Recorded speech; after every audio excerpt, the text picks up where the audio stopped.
Straight off the stage, joining me in the Marketing Week Live studio is Micky Denehy, who is Head of Training for eConsultancy. Thank you very much for joining us.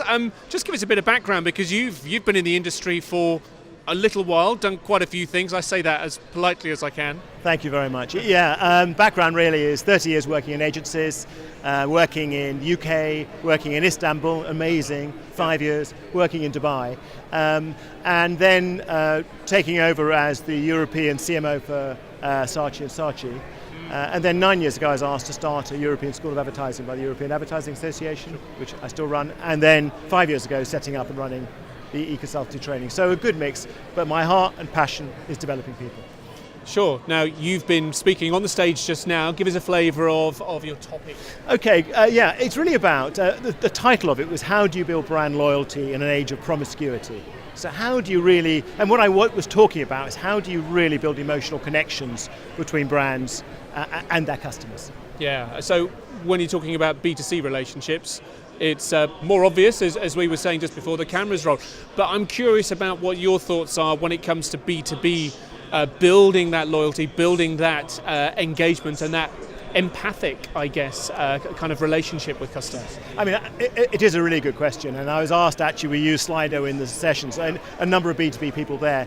And I think the truth is that too many B2B marketeers think of their business partner as a business. But at the end of the day, the buyers in those businesses are people. They have their same emotions. So the same triggers that will trigger a customer into buying a brand off the shelf of Sainsbury's, the same principles apply to a brand buying you as a business. So, some examples of where that relationship has worked well. I mean, there are many B2B brands which, as consumers, we're all very, very aware of. You know, I don't go into a shop and buy some Intel or some 3M, for example, yet they're all brands that we're very, very aware of and have, you know, some kind of bonds with. Any other examples of where that's done well for you? I mean, really, let's go to the top end of B2B. If you're something like management consultancy firms, okay, we've done some work with EY. And really, what's interesting is that management consultancy firms, their instinct is to believe that it's the rational sell that will get them engaged with a new client. And this is for a big amount of business. But do you know what the experience is? That those clients, yes, they want to be reassured by the capability of EY. What they're buying is a team of people who they like and trust.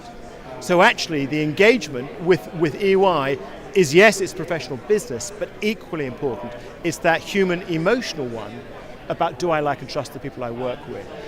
And I think that transcends right the way through down to very small B2B experiences, because at the end of the day, it's still about human interaction. You're here at the show today. Is there anything in particular that you're looking forward to seeing? Any conversations you're hoping to have here on the floor? Yeah, I mean, I think one of the ones that I'm really interested in talking about is agile marketing. Because I've given you a brief history of myself. I've seen so many relationships between marketeers, their agencies in-house, become stuck and slow down. We need to pick up the pace. We need to be much lighter on our feet. We need to be prepared to learn through failure, test and learn and move on. And so many of the clients that I speak to, they can only prepare to go to market if it's perfect. We need to be much more agile. So my ears are very attuned to people who are talking about ways in which we can help marketing colleagues be much more agile. Is it often the case, though, that clients, that organisations are not prepared to fail fast? They're wanting something to be right first time. And there's a conflict there if the agencies are trying to be more agile. I mean, that is so on the money. And I think that, in fact, one of the things that we consultancy, we get more and more clients asking us to do is not to go in and train technical capability skills, but actually cultural shifts. Because what you're saying is right. It is the culture of a company that will either empower or prevent people being more agile, processes being more agile.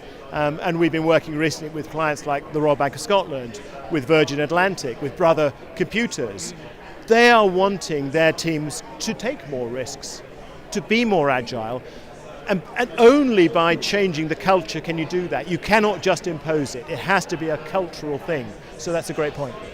Micky, it's been great to speak to you today. Pleasure. Have a fantastic time here at Thank Marketing you. Week. I'm enjoying myself a lot. Thank you.